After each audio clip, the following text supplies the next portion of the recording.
I have tried to keep silent on hot topics and things that are controversial, but I'm sorry I can't. Ignorance runs amok and rears its ugly head in headline after headline. I intend for this to speak to every stupid story I've read in the last year and all the ones I'll read tomorrow, but I'll reference the story that has just caught my attention. So in Greenville, North Carolina, at North Pitt High School, three girls get in a fight, and the school resource officer is called in to break it up, which he attempted to do. He sprayed the girls with mace, shoved one, and used explicit language. The mother of one of the girls is looking for answers and accountability. Well, ma'am, I've got some answers for you, but you're probably not going to like most of them. The officer should not have used ugly language. I have been in this same situation quite a few times, and though I don't normally cuss, I'm not proud of it. There have been times when I could make a sailor blush. It seems that language gets the attention and punctuates what you are trying to say in circumstances like this.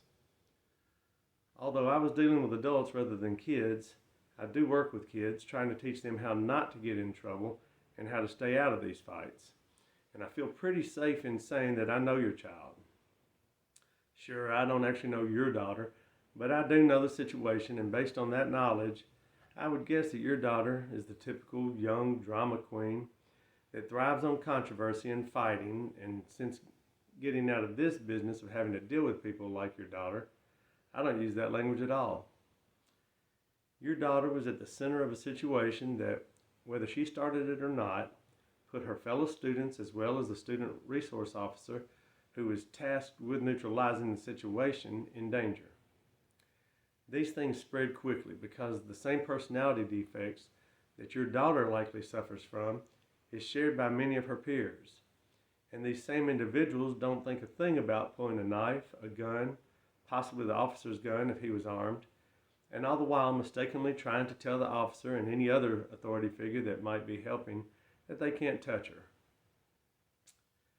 This situation was created by your daughter and the girls she was fighting. He maced them. Good job, officer. That was the proper call. The story doesn't specify that it was your daughter that got shoved, and it doesn't matter. Three girls fighting should expect shoving, even if it is coming from an authority figure that is trying to instill order to chaos. The daughter had a mild concussion. The story doesn't claim that the concussion was caused by the officer, but again, it doesn't matter. This is a result of the actions of the three girls. The daughter seems to be traumatized. She doesn't want to go to school. She is traumatized, and they are seeking counseling to help her with this. The parents aren't going after the girls that were fighting her precious daughter because they know that there is no money to be gotten there. They are going after the authorities because some sympathetic jury will give them a handsome sum. The parents think the officer needs to be held accountable for what their daughter is going through. The mom says the student resource officer is there to protect the students and wants to know where the protection was for her daughter. Well, Mom, she was being saved by having this fight broken up before one of them got into their purse and pulled out something that could have really hurt her. He was protecting every other student from possible injury that might occur as a result of your daughter's fight.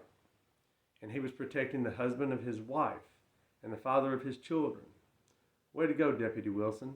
As far as I can tell from everything reported, you did your job perfectly. Parents, did you even ask what she was doing fighting those girls? Here's an idea, Mr. and Mrs. Parent of this fighting girl. Hold your daughter accountable for this mess. Have a good day. I'm Ev.